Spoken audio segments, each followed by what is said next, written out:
खे लॻल घारे जो पानी खानशाह ऐं बहादुर चांडियो यूसी से 50 खां वधीक ॻोठनि में दाख़िल थी वियो आहे। LBOD खे कट लॻाइण लाइ थरकोल रोड ते हयल धरणो 3 ॾींहं बि जारी आहे। इन एहतजाज में औरतूं बि शरीक आहिनि।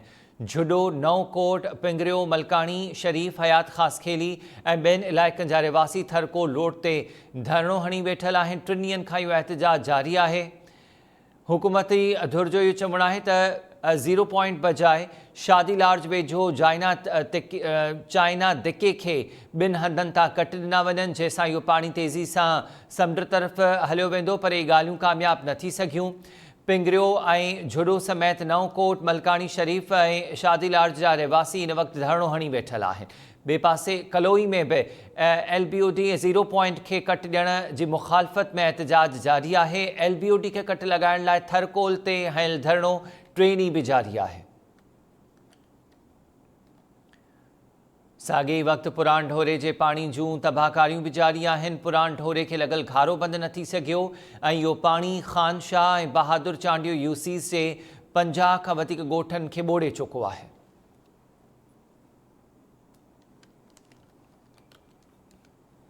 मंछर ढंढ खे 2 हंधनि तां कट लॻण बावजूद पानी में घटिताई नाहे अची सघी। 15 ॾींहनि खां मंछर ढंढ में पानी सतह 121.5 RL ते बरक़रार आहे।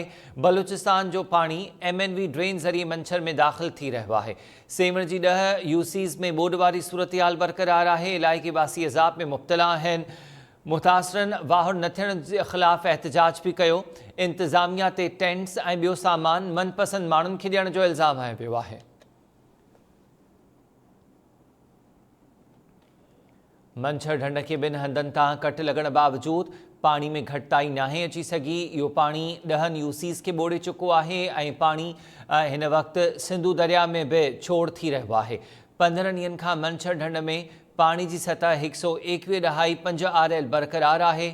साॻिए वक़्तु बलूचिस्तान जो ॿोॾि जो पाणी बि MNV ड्रेन ज़रिए मंछर ढंढ में दाख़िल थी रहियो आहे। FP बचाव बंद खां पाणी बि हिन वक़्तु मंछर ढंढ में छोड़ थिए पियो।